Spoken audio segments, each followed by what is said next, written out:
Good evening, everyone. Please be seated.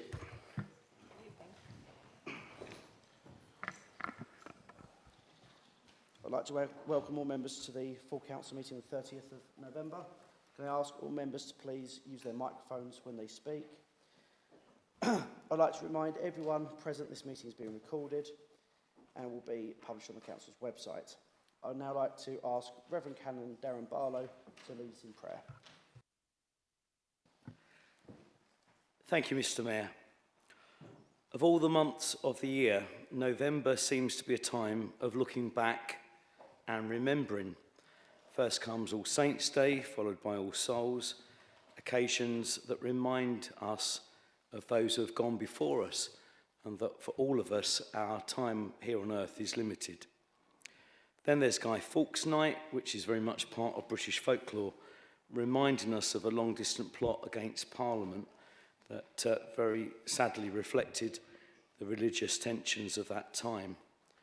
Next there comes Remembrance Sunday and Armistice Day, when we as a community and nation recall the sacrifice of so many in the 2 world wars and other conflicts that have followed and continue to this day.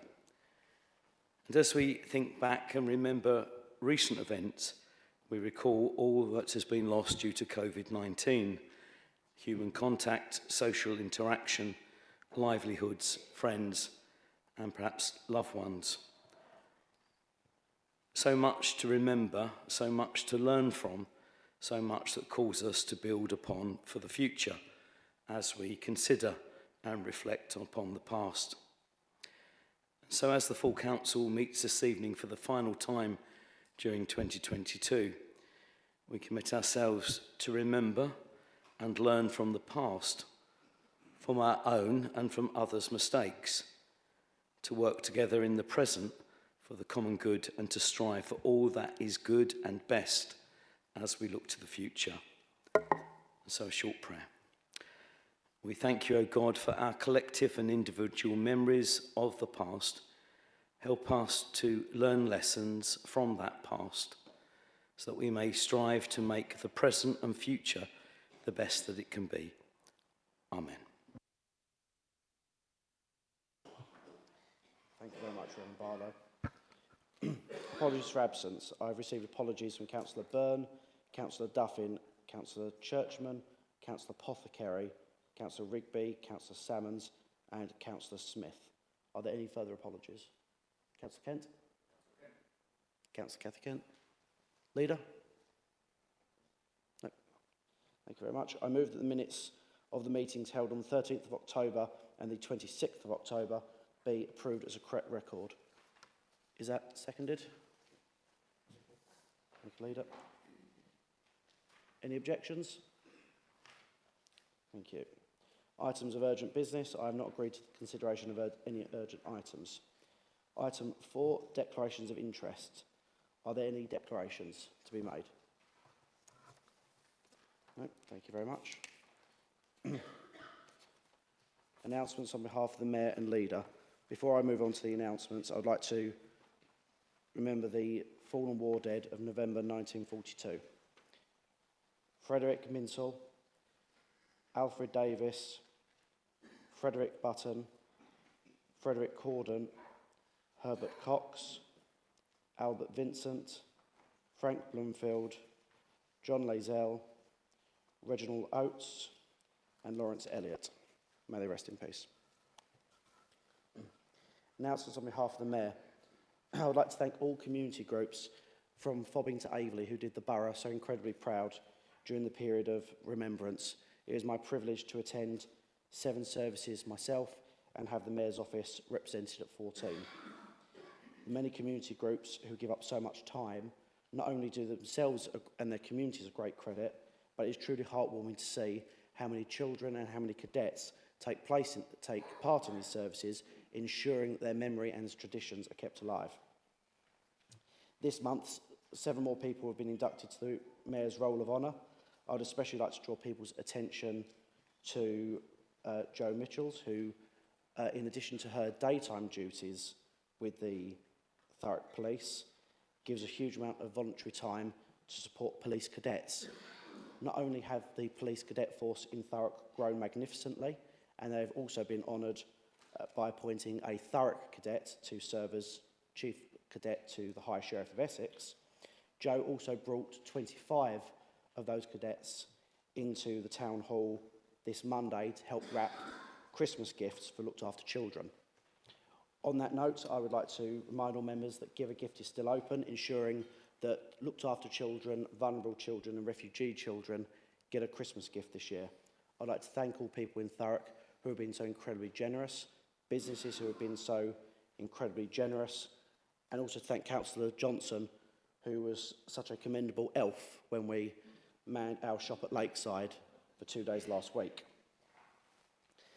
I'm delighted to say that the Mayor's Charity Fund thus far has raised just over £18,000 for good causes, and I look forward to being at the intensive care unit for babies at Basildon Thurrock Hospital in the morning to give them a very sizable cheque. That concludes the mayoral announcements. Any announcements to the Leader of the Council? Thank you, Mr Mayor. Last night, as I'm sure all members are aware, that we published the Q2 financial report, which shows the serious state of financials this council is in, with a number of £469 million in year, with some small remediations this year. These numbers are truly shocking, but it's the first start of a recovery plan to us under the full extent of the problem. I understand the gravity of the issue we face, and I'm determined to do the right thing and take the tough decisions. We will, in exceptional needs of exceptional financial support from the government over a number of years to stabilise our financial position and give us time to set a balanced budget. It's impossible for local authorities to go bankrupt, but it's clear it's come time. It's come difficult decisions need to be made for all of us, especially me. These decisions are uncertain in this uncertain time, and there's no immediate changes to services here in Thurrock. The bins will still be collected immediately, the roads are repaired and the potholes filled and the contractors paid.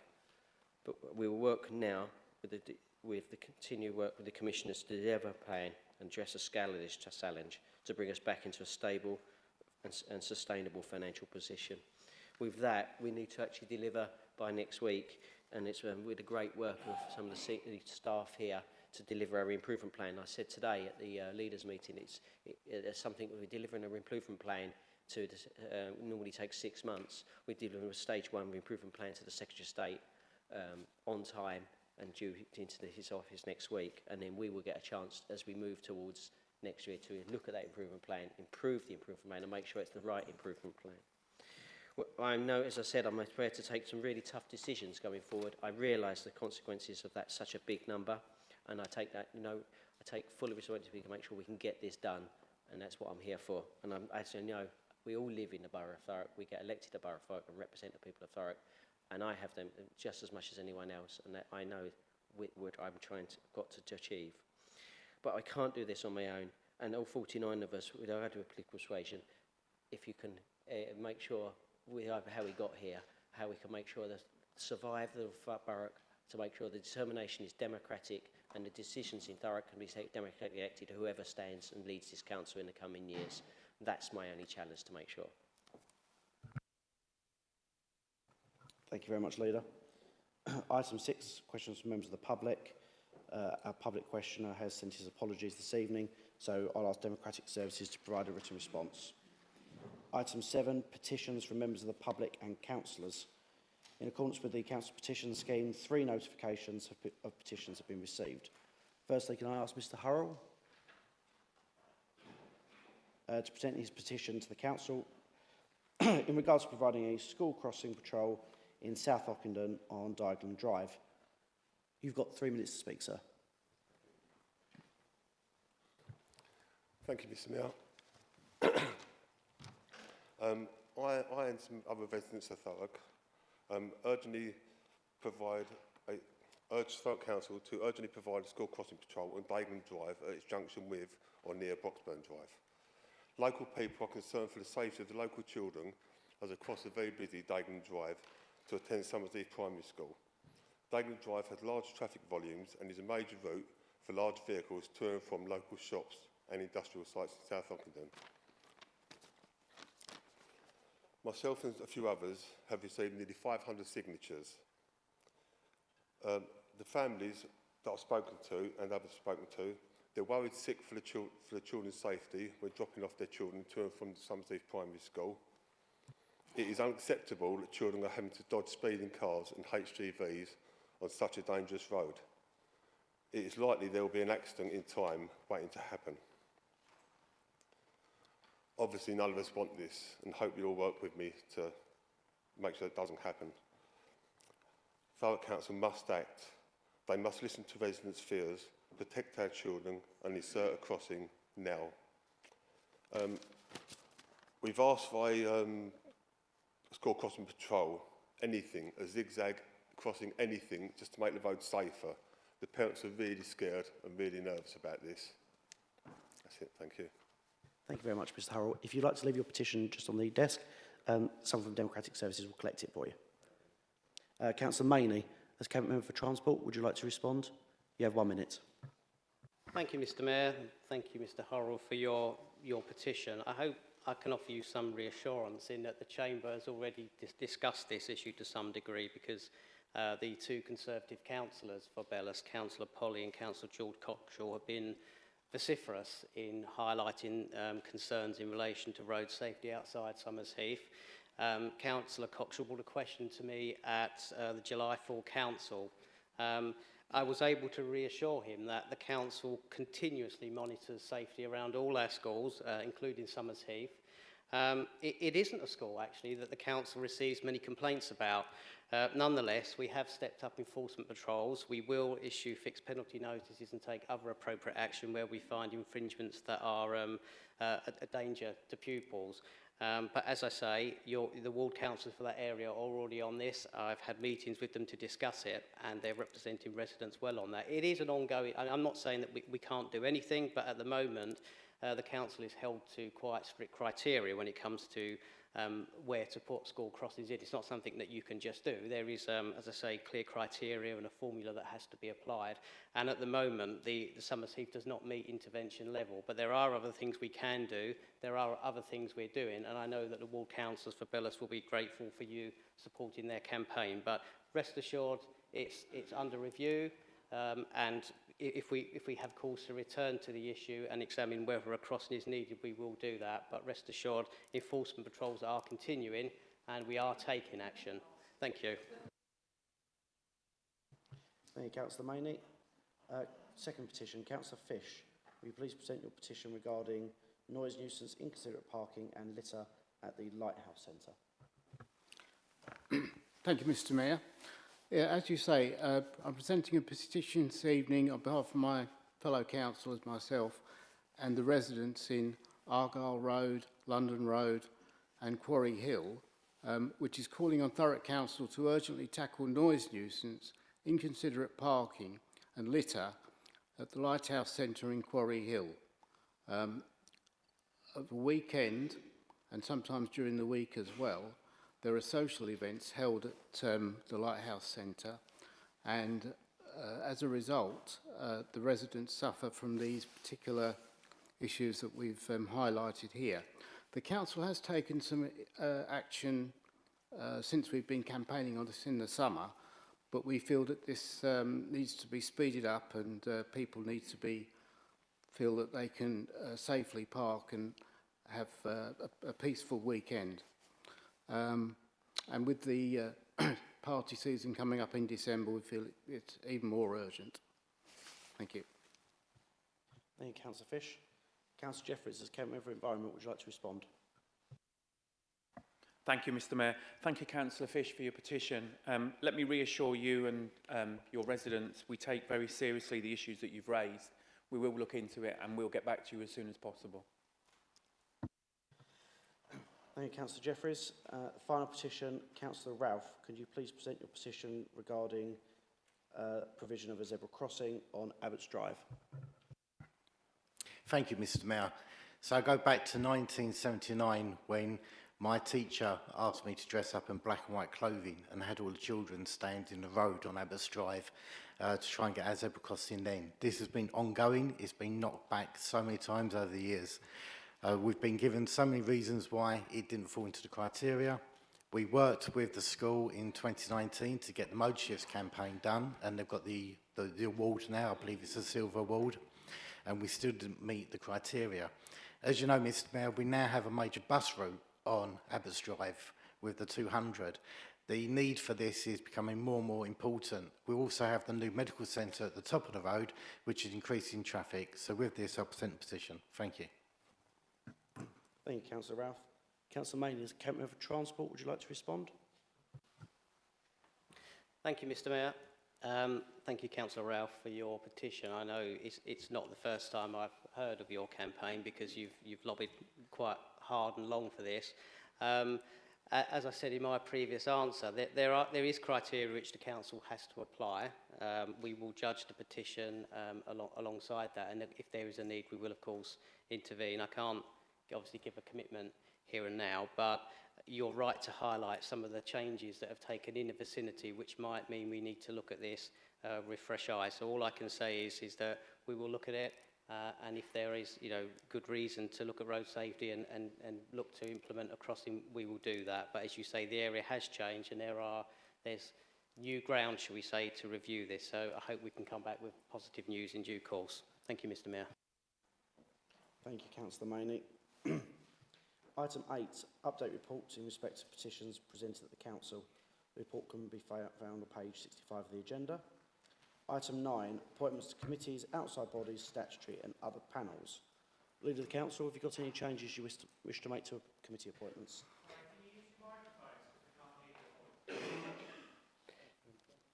They are being used. Is there anything we can do? Yep. I have one appointment change.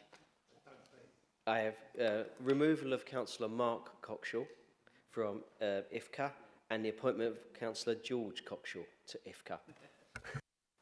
Thank you, Leader. Leader of the Opposition. Councillor Massey, any changes to appointments? Thank you, Mr. Mayor. I'd like to nominate myself for the Mucking Charitable Trust. Just to give members a little bit of indication, I grew up in the shadows of what's in the landfill site. We had to put up with the school being closed when I was at school due to unexploded World War II bombs and the flies and the smell from a landfill. What is there now is an absolutely wonderful oasis. The centre and the nature park is amazing, and I believe I'd do a very good job and be very diligent in protecting and maintaining it and improving it. Councillor Allen, any changes you wish to make? No changes, thank you, Mr. Mayor. All members in agreement with the appointments presented? Thank you very much. Item 10, report on the Localism Act, appointment of independent person. Leader of the Council, would you like to introduce the report?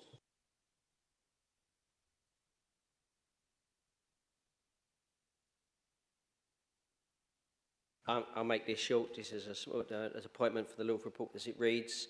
The Section 28 of the Localism Act, and I support the recommendations. Leader of the Opposition, would you like to respond? No, just happy to go along with the recommendations. Would any other member wish to speak? Okay. I'll proceed to the recommendation. Can I see a clear show of hands in favour of the recommendation?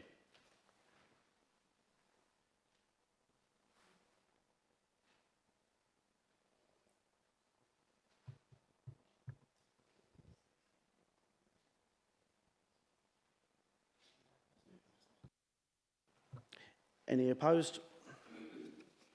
Any abstentions? Thank you very much. Item 11, questions from members. There are 45 minutes for this item. Question 1. Leader of the Opposition, please put your question to the Leader of the Council. Thurrock Council has now agreed to abide by the ruling of the Information Tribunal and answer the freedom of information requests it has been fighting to keep secret. How much council taxpayers' money has been spent fighting legal action to try and keep this information secret? Leader of the Council. Thurrock Council instructed Anthony Collins to act on its behalf, and the total cost of its work is around £70,000.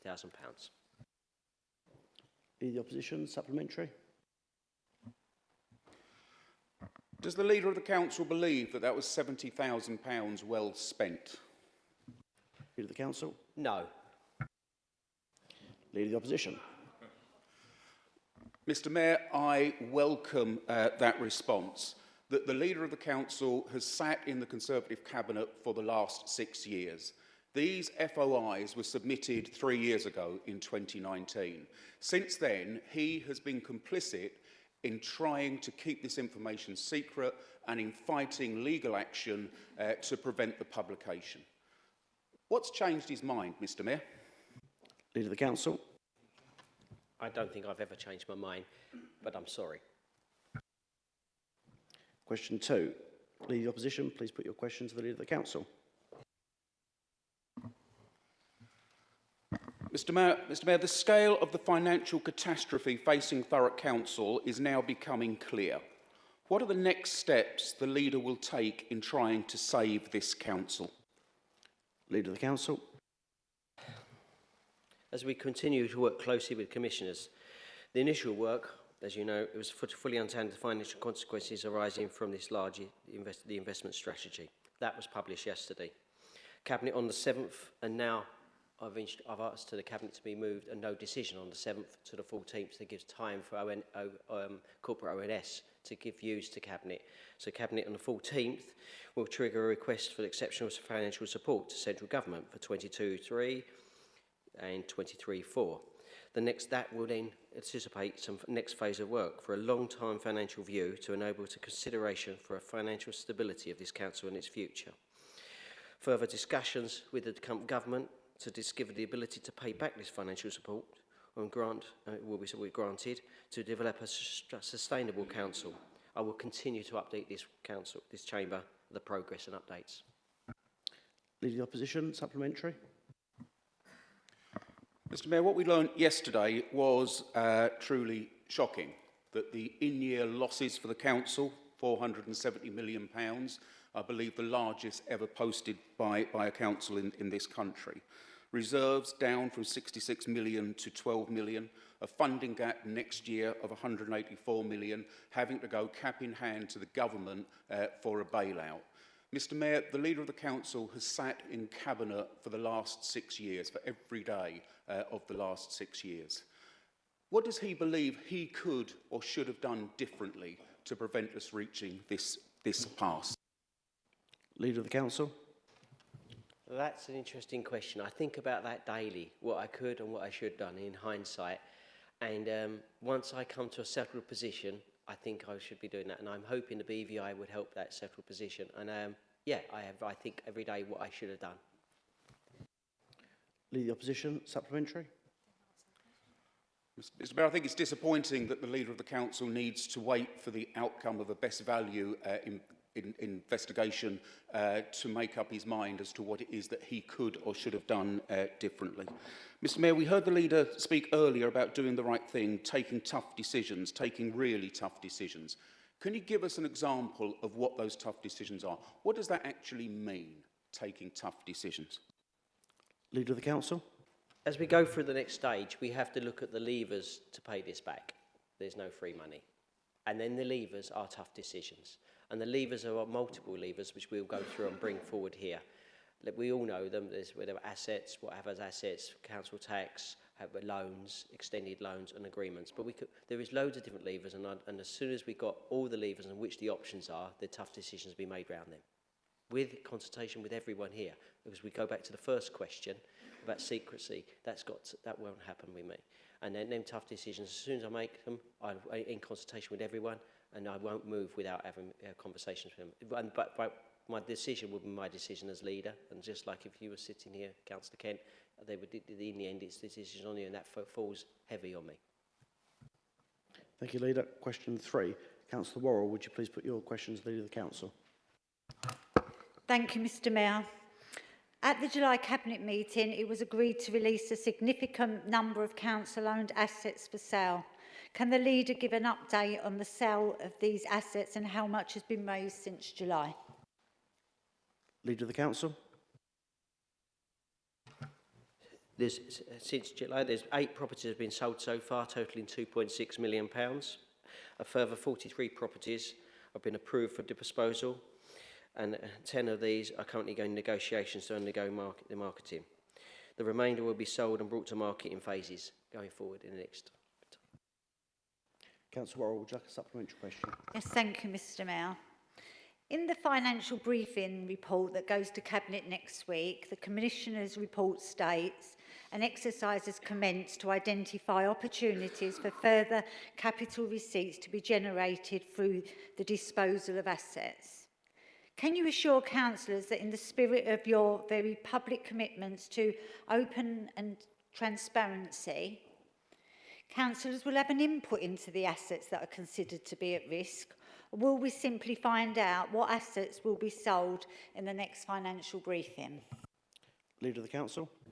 No, I hope to actually bring that to all members, the relevant ONS. Them decisions at this time, and I say at this time, it depends on what the BVI reports and that comes back through, and what if the government decides to change the Commissioner's position. At the moment, the Commissioner, them decisions are locally, and I don't see how one cabinet of 10 and 10 people should be making them decisions. We should be all doing it. You should have them views, and that's why cabinet was delayed, so that ONS can listen, take their views on board of that.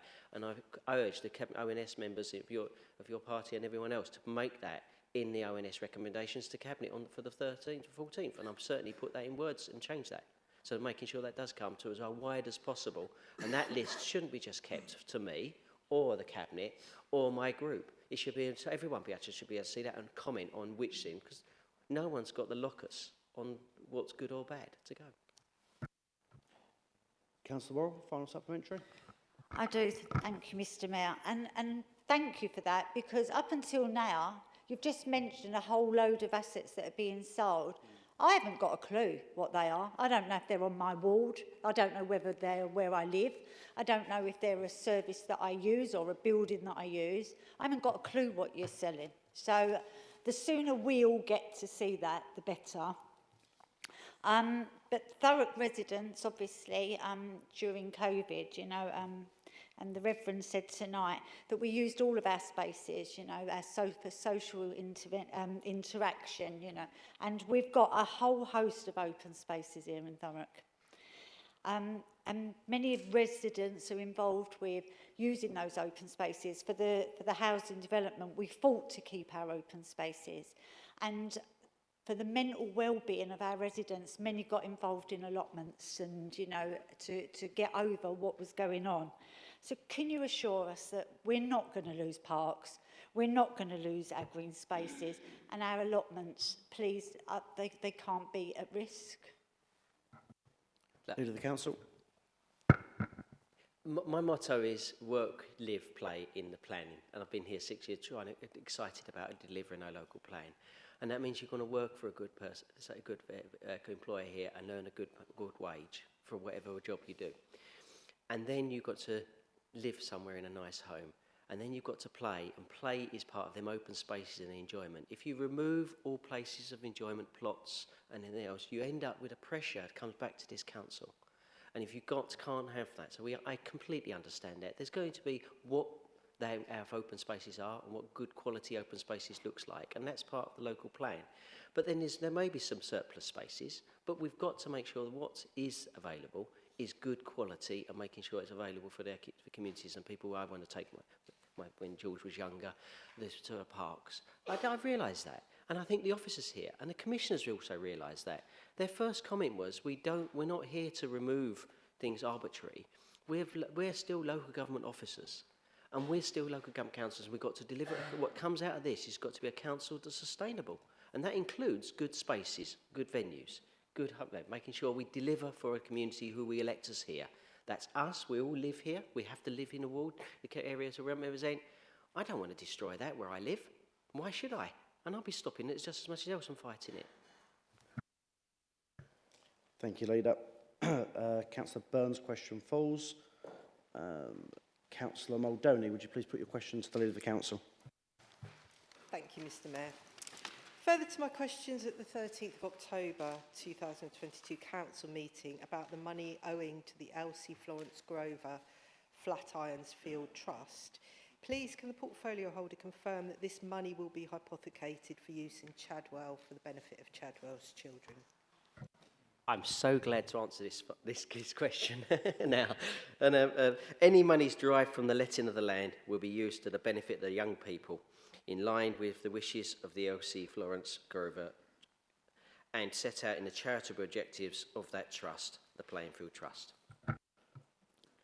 Councillor Muldowney, would you like to pose something? See, Councillor Muldowney waits for me to call her. Councillor Muldowney, supplementary question. Thank you, Mr Mayor. Thank you, I welcome that response, and I hope we've got lots of need for it in Chadwell, so I'm really happy about that.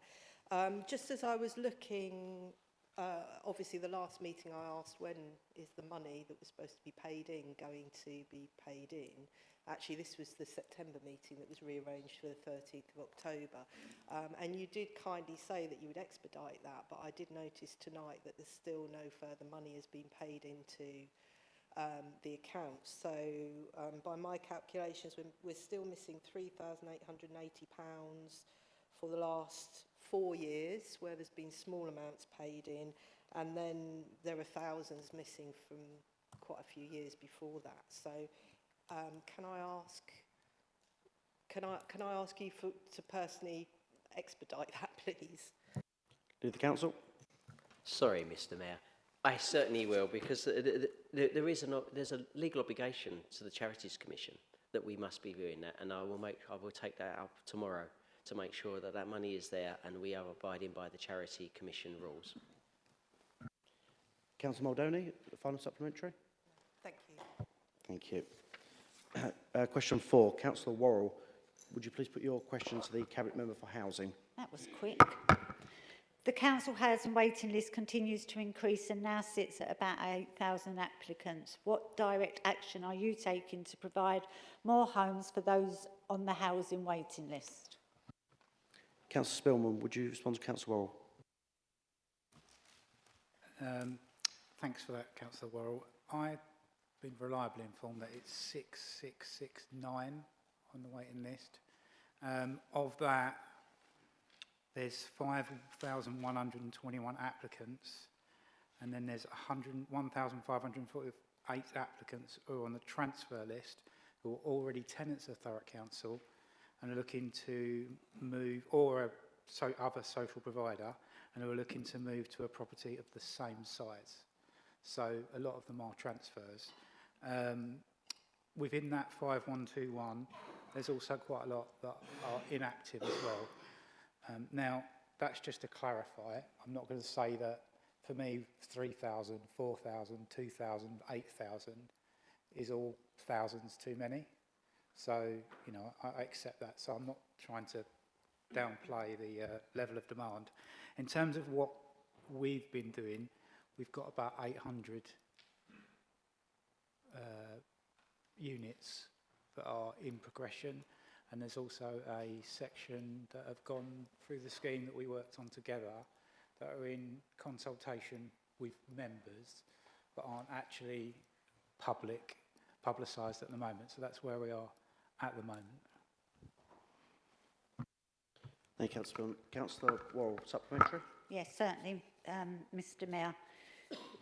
When you took over the housing portfolio, in your first report to this chamber, you clearly stated that you had an ambitious plan to build new homes for Thurrock families. I absolutely welcomed this and believed that you would get to work to deliver on your promises to build hundreds of new homes. Just last year, you came to scrutiny and announced that CO1 was coming down and new flats would be built. And then nothing. You know, of all of the announcements of the hundreds of homes, what's gone wrong and where are all the new homes that you promised? Councillor Spillman, would you like to respond? I think it would be a struggle for anyone to start in May last year and have hundreds of homes built by this council. It's a long process, goes through planning and all sorts of bits and pieces. But I can actually give you an update on where we are on each individual scheme. So Averley Library Hall, that's 16 units, is preparing for planning submission. Broxburn Drive, 33 units, is preparing for planning submission. Civic Offices CO1, 77 units, is at technical design. Culver Centre, 173 units, is at planning approved stage. Darnley Crown Road car park is preparing for planning submission. That's another 53 units. Lowen Road, that's 4 units, is on site. Lyndhurst Road is 8 units, that's at technical design. Teviot Avenue is 59 units at technical design. Vigorans Way is planning submitted, 8 units. Blackshots is at feasibility, 240 units. And there are various other schemes that are in feasibility at 49 units, as well as a group of properties that are not in the public domain as well. So I hope you can tell from that list that I have not just been sitting on my backside. Councillor Ward, do you have a supplementary? Of course, Mr Mayor. So I'm not surprised that you've got the list, because we've also seen the list. Scrutiny's seen the sites, and they're all just on the housing development list. We have big announcements to build big numbers of new homes. We've had consultations, but they don't go anywhere. Sites that were identified for council homes are either standing vacant, they're just overgrown patches, they've got hoardings round them, or they're now up for sale to private developers.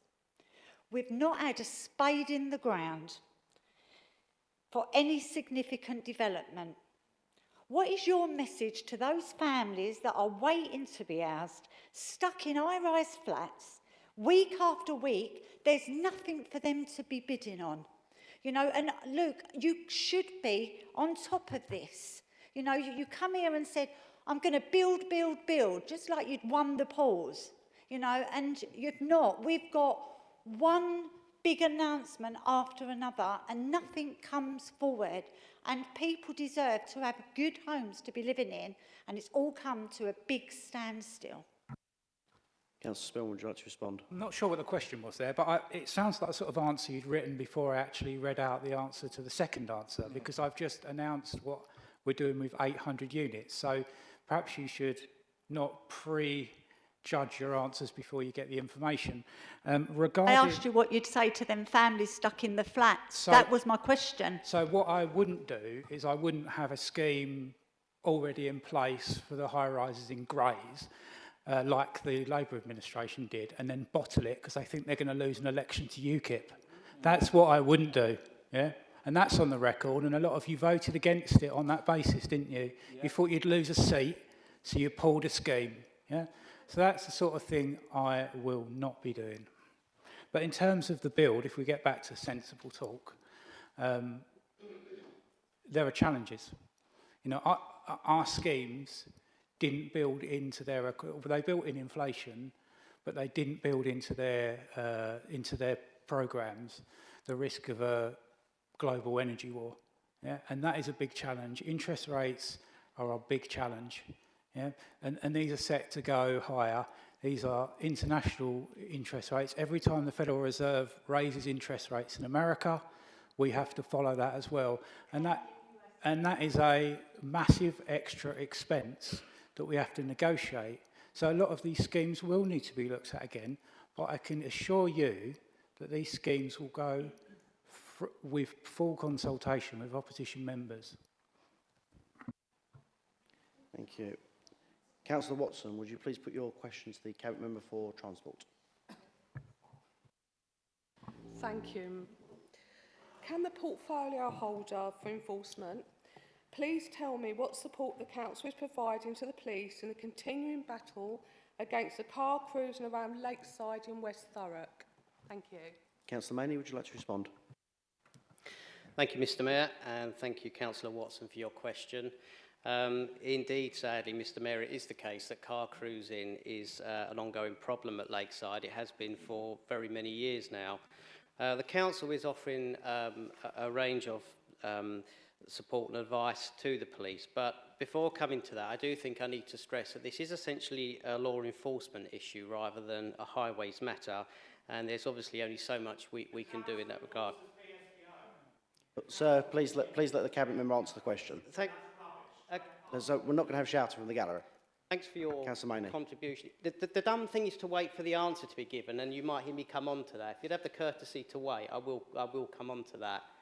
So as I was saying, it's essentially a law enforcement issue, but there are things that the council can do. Indeed, the gentleman's unhelpful contribution there just highlighted the fact that the council was able to secure a public spaces protection order. Not only have we managed to secure it, our enforcement officers have actually been out on the ground with the police helping to enforce that.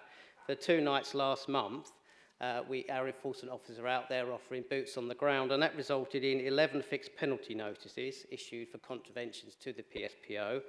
6 Section 59 warnings were issued by Essex Police as a result of our enforcement officers supporting them in that endeavour, and we will continue with those enforcement operations. But I have to stress again, it is a law enforcement issue. We are not the police.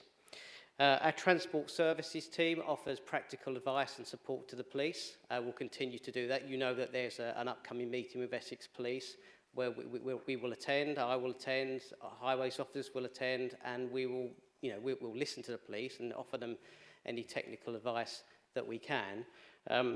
There's not much more I can really say on that. I think we also have to bear in mind as well that when physical highways measures have been implemented in other parts of Lakeside, it's simply shifted the problem elsewhere. Previously, the cruising took place near what was known as the Dumbbells Roundabout. The Highways Agency, as it was then, reconfigured the road, and within no time at all, it simply moved to another part of the network. So we have to bear that in mind. If the council was to fund highways measures, it would, of course, be at the expense of the schemes that we've deemed as priorities. It's likely that the problem would just shift somewhere else, and it's not really feasible or reasonable to expect the council to chase the problem as it progresses around the network and put in highway schemes when it's the law that is essentially being broken. Thank you, Mr. Mayor. Thank you, Councillor Maney. Councillor Watson, would you like a supplementary question? Yes, please. Thank you. Thank you, Councillor Maney. I think we need to have a little bit of a think about what's happening down right now at West Thurrock. And I don't know what you've been told, but I will tell you this much. Although we welcome the 73 police officers that we've been bragging about, which is a great thing, they're not response police officers at all. West Thurrock is lawless.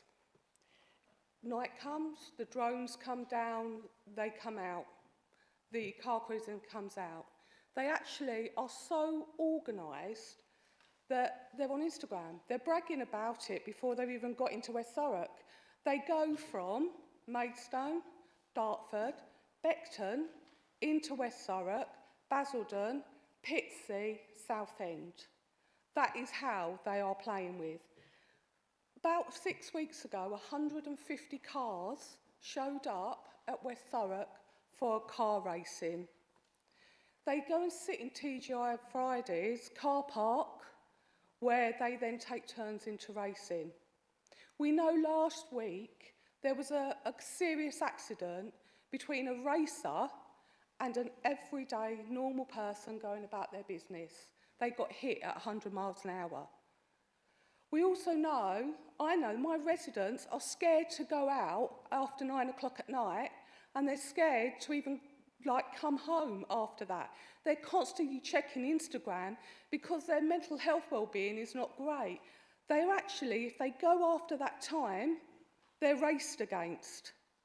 The police turn up, 1 car. There's only about 3 cars that cover Harlow, Thurrock, Southend and Basildon, and they chase them down.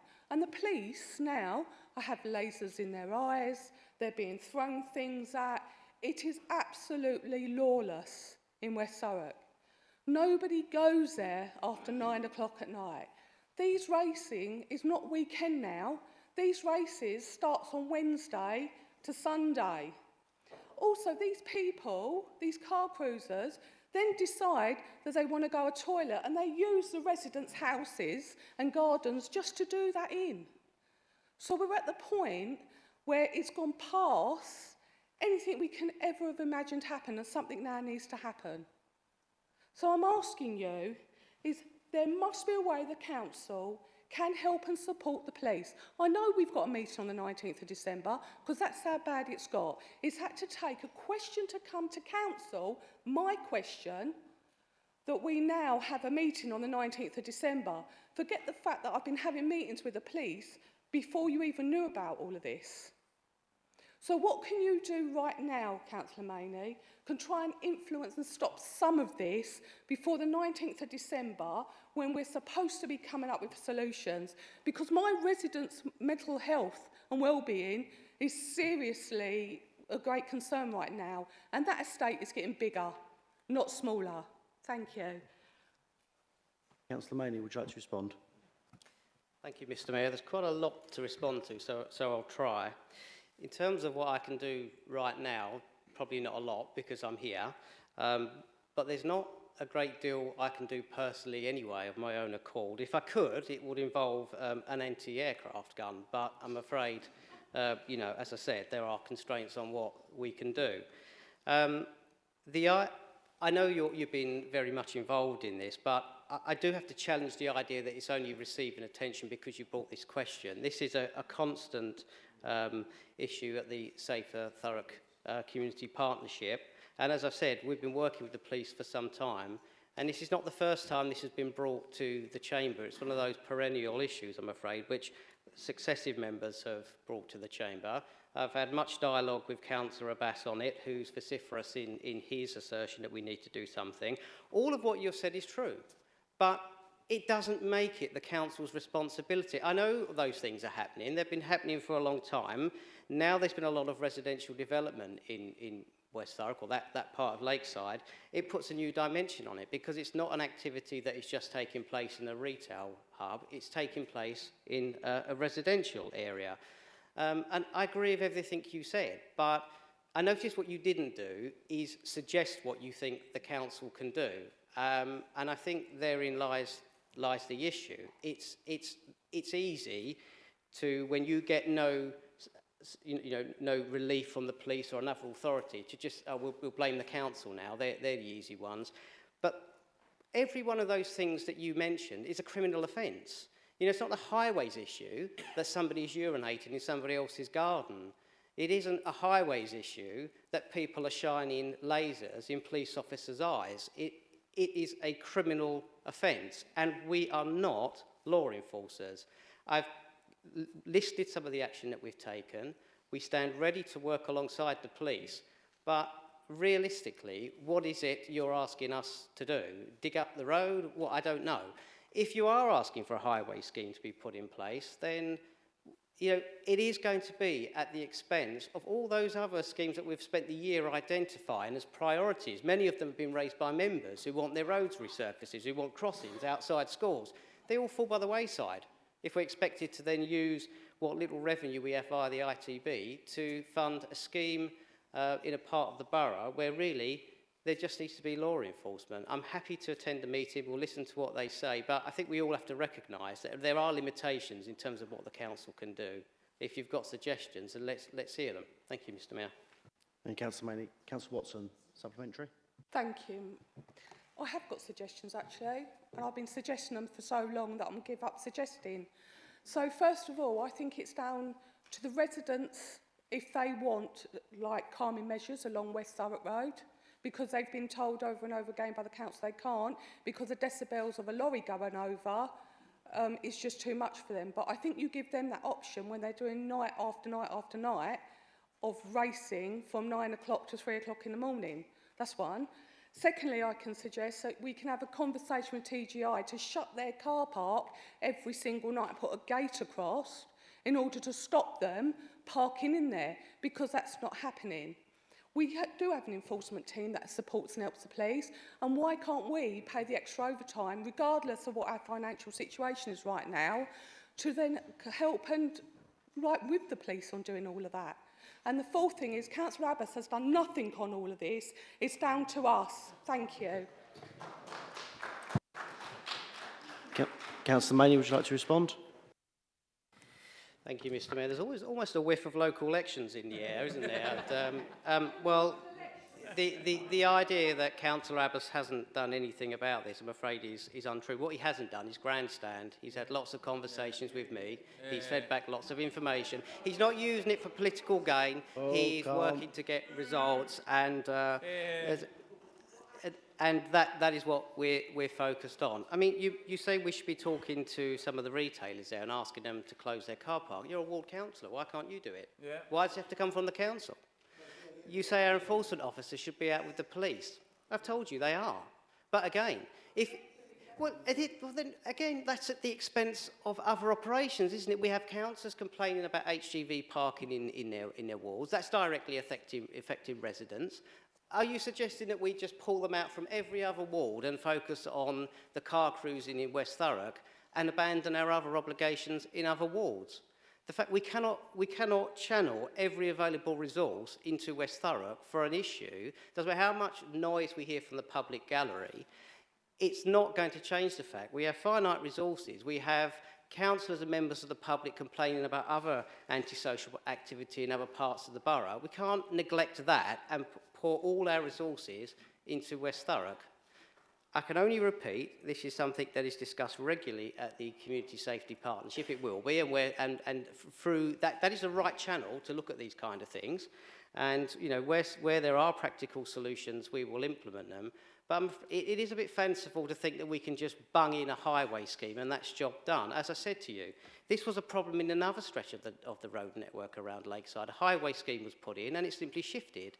And it's something we have to bear in mind. If we were to put a traffic calming scheme in, we have to assess the implications for traffic movement and traffic flow and that kind of thing. The idea that they would all pack up and go away is a bit fanciful. They would simply move to another part of the network and we'd be asked to do this all over again. So we have to make sure when we're allocating money that it's value for money. But as I say, I look forward to the meeting. We look forward to what the police have to say and we'll continue to work with them as best we can. Thank you, Mr. Mayor. Councillor Maloney.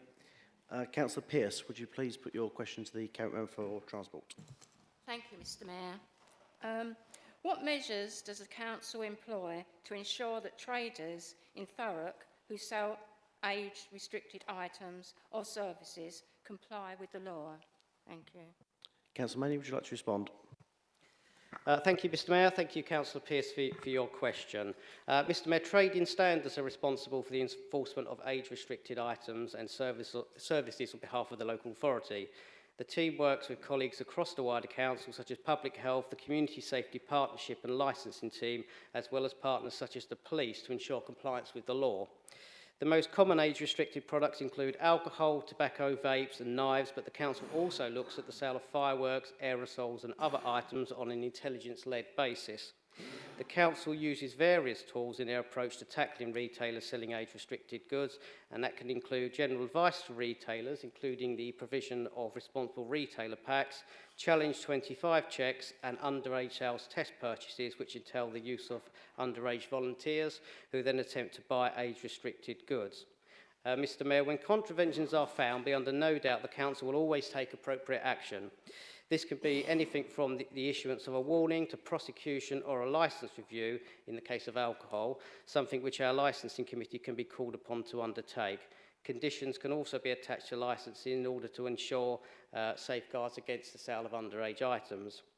The activity taken by the Council in respect of enforcing age-restricted sales is naturally underpinned by the law, and this can be complex and means that we need intelligence before we can carry out some of our operations. But I hope what I've said gives you, Councillor Pearce, a brief overview of some of the things we do. If you've got specific concerns, I'm happy to discuss them with you in more detail. That is only a few of the things that we can do to enforce the law, but as I say, I'm happy to discuss any particular concerns that you have. Thank you, Councillor Maloney. Leader of the Council, point of order. As we're running out of time, could we extend this item for another 10 minutes to actually make sure we cover the rest of the questions? I'm content to extend to all questions been answered. Thank you. Councillor Pearce, would you like a supplementary? Thank you, Mr. Mayor. Thank you, Councillor Maney, for that answer. As parents and corporate parents, I am sure we're all pleased to hear that the Council takes enforcement of age-restricted sales very seriously. Sadly, there will always be those who break the law, and in making these underage sales, and I understand that test purchase operations undertaken by the council reduced during the COVID-19 for obvious reasons. So can Councillor Maney give an assurance that these are now recommenced and remain ongoing? Thank you. Councillor Maney. Thank you, Mr Mayor, and thank you, Councillor Pearce, for your supplemental question. Yes, for obvious reasons, during the pandemic, test purchasing operations did have to be scaled back or stop altogether. They haven't stopped completely. They have resumed with some success, and I've discussed with officers the need to escalate the use of test purchasing. As somebody who's a long-standing member of the licensing committee, I've sat on many licensing reviews which have been triggered purely as a result of this council undertaking test purchasing operations. And I know that it is one of the most effective ways to ensure compliance with the law. As I said, I've discussed with officers the need to step up test purchasing operations. They are of the same mind, and providing we can get the volunteers, we will very much be continuing with test purchasing operations. Thank you, Mr Mayor. Thank you. Councillor Pearce, would you like a final supplementary? Yes, Mr Mayor. I have a particular interest in the underage sales of alcohol, given the direct health risks that this causes with antisocial behaviour, etc. Whilst I'm sure most traders in my ward are responsible, how can my residents in Aveley report any concerns about local underage sales to the council? Thank you. Councillor Maney. Thank you, Mr Mayor. As I said in my answer, the council relies heavily on intelligence. So the reports that we get from ward members or members of the public is actually vital. We use covert cameras when we carry out these operations, and in order to get the permissions to do that, there has to be a level of intelligence. So it's a pertinent question. In terms of how they can bring it to the council's attention, one of the most effective ways to do that is to do it via your ward councillor. Myself and Councillor Redsell have over the years had several residents come to us because they don't themselves want to make that approach and have asked us to pass on their concerns to the council, which we've done. In addition to that, they can actually report underage sales online, and I'm happy to provide you with the link after the meeting if that helps. In fact, all members, if it's something that they would like to have, they can anonymously report their concerns to the council. We always respond to those concerns. And if the evidence or the basic evidence is there to warrant further operations, that will follow. Thank you, Mr Mayor. Thank you, Councillor Maney. Councillors, question 7. Councillor Fish, would you please put your question to the Cabinet Member for Health? Thank you, Mr Mayor. The first integrated medical and wellbeing centre is now opened in Corringham, an area of the borough with the lowest health inequality. Can the portfolio holder tell me when the other IMWCs in areas such as Tilbury will be opening? Thank you, Councillor Fish. Councillor Arnold, would you like to respond? Thank you, Mr Mayor. Thank you, Councillor, for your question. Well, the short answer is what you already know, Councillor Fish, is that I can't actually tell you when other IMCs will be opening, but you do already know that. I was listening live to the HOSC meeting you attended when Tiffany Hemmings from the NHS gave her update, and I too completely share your frustrations, which is why the completion of IMCs has always been and will continue to be a high priority. This administration has supported officers and the NHS in this endeavour and will continue to make representation to the NHS and the Secretary of State on behalf of Thurrock residents. As members of the Health and Wellbeing Overview and Scrutiny Committee, Councillor Fish, I very much appreciate and welcome your continued help and challenge of health partners such as the NHS. But let's be very honest here. It means that you, like me, know it's not in my gift, it's not in this administration's gift, and nor is it in the council's gift to determine when and how the NHS and NH England choose to focus and spend their budget. The gift of supplying you an opening date lies solely with the NHS. Thank you, Councillor Hewlin. Councillor Fish, supplementary. Thank you, Mr Mayor. So we both accept that the IMWCs are under some threat at the moment. What alternative plans do you have to make sure the people of Thurrock receive the best possible healthcare? Councillor Arnold. Thank you, Mr Mayor. I didn't hear her say, or council or anyone say they're under threat. What I heard was her saying that they are going to maintain focus on making sure services from Allsett Hospital maintain and are kept in Thurrock, but she wasn't able to determine when the buildings or where those buildings would be. Now, I know that the chair of HOS shares your frustration. I think, if I'm right, she's coming back to do another presentation in January. I've asked for a meeting. I've written to NHS Leeds. Acting Chief Executive has written to NHS Leeds. The MP has spoken with NHS Leeds and Secretary of State and Ministers. We're all focused on trying to get a meeting together now to have everybody in that room and actually sort out and help each other with what issues it is we both have to get Tilbury IMC moving. Thank you, Councillor Arnold. Councillor Fish, final supplementary. Thank you, Mr Mayor. So from your answer, it seems that you're just focusing on the IMWCs when we know that there is a significant funding shortfall in those, which may not be able to be made up. So are you also at the same time working on alternative plans to make sure that, should those IMWCs not happen, there will be other provision? Councillor Arnold. Thank you, Mr Mayor. Yeah, absolutely, and that's what Tiffany emanated as well. So the NHS are looking at as well. It's their funding issues, their funding gaps, but until they get those, the outline business cases are in, so until they get that back from NH England on whether they can or can't have funding or how that funding is going to be, we don't know how we can help them. But what she did say, and what we are all focused on, is making sure that those healthcare services stay in Thurrock. They might not be in those buildings immediately, but they will be somewhere in order to improve health inequalities across the borough. Thank you. Question 8. Councillor Shinnick, would you please put your question to the Cabinet Member for Communities? Thank you, Mr Mayor. This year, the Orchard Community Forum paid for the road closure in Grays to facilitate the remembrance service. Can the portfolio holder for communities consider that the council fund this next year? Councillor Bass, would you like to respond? Thank you, Mr Mayor, and thank you, Councillor, for your question. Orchard Community Forum are working in partnership with the Royal British Legion to plan and organise the Grays Remembrance Service. This year, the forum applied and received the grant through Community Fund to meet these costs. Remembrance services are not organised by the council, and those planning events are encouraged to give early consideration to the costs involved so that appropriate funds can be raised in advance. Councillor Shinnick, would you like a supplementary? Thank you.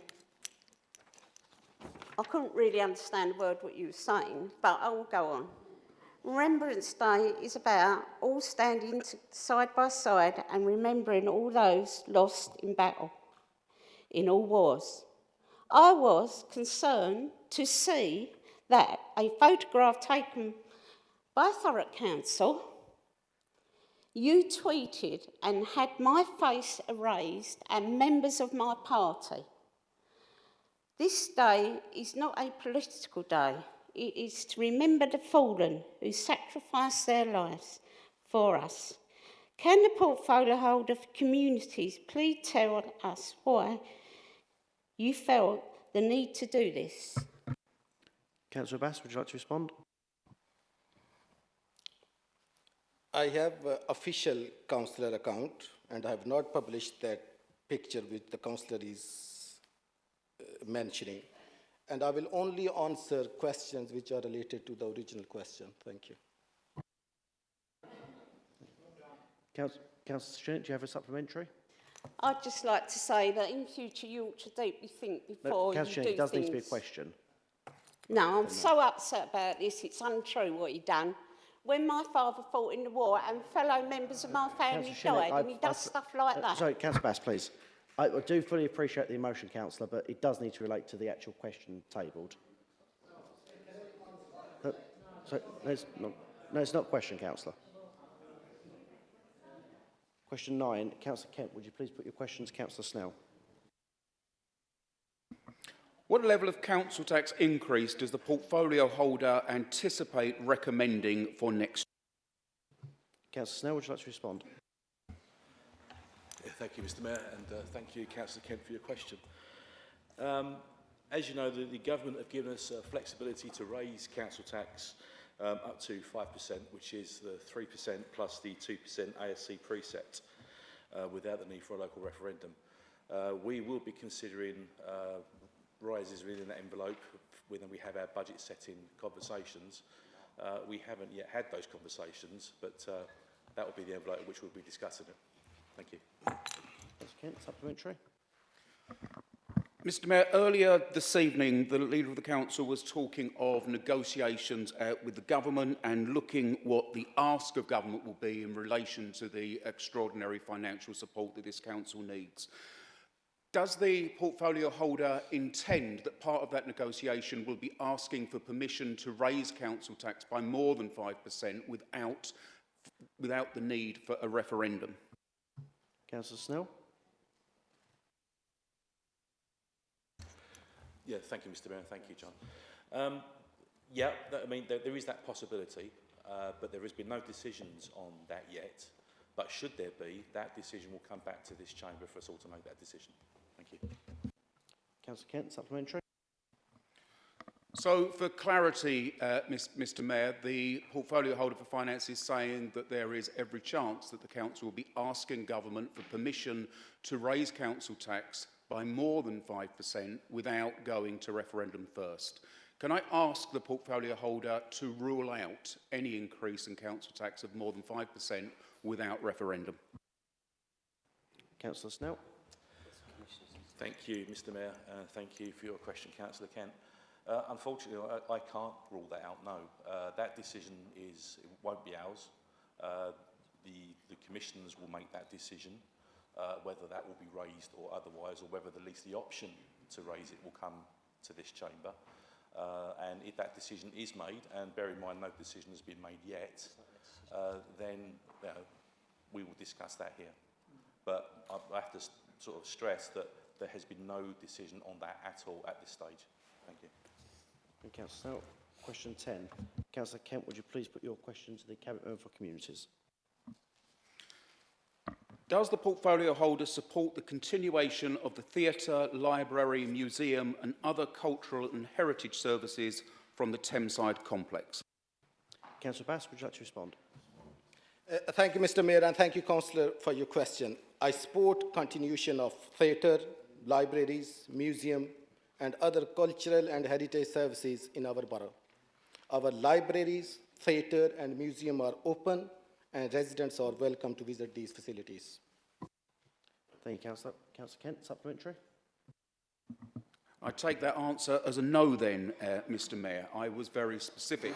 Does the portfolio holder support the continuation of the theatre, library, museum and other cultural and heritage services from the Thameside complex? The portfolio holder says that he supports their continuation within the borough. So I ask the question again. Does he support the continuation of those services from the Thameside complex? Councillor Bass.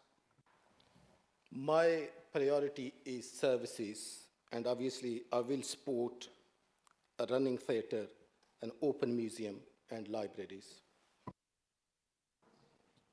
Councillor Kent, a final supplementary. Mr Mayor, the portfolio holder has been the portfolio holder since May. The Thameside complex has been open for over 50 years. Does he really want his legacy to be that of the man who finally brought the curtain down on 50 years of the Thameside? Councillor Bass. Thank you, Mr Mayor, and thank you, Councillor, for your question. I think Councillor is struggling to understand the difference between services and the assets. assets is not under my portfolio. If councillor has any question, then obviously I'm more than happy to signpost this to relevant portfolio holder, and he'll be more than happy to help and assist you. Thank you, Councillor Bass. That concludes question time. Item 12, reports from members representing the council on outside bodies.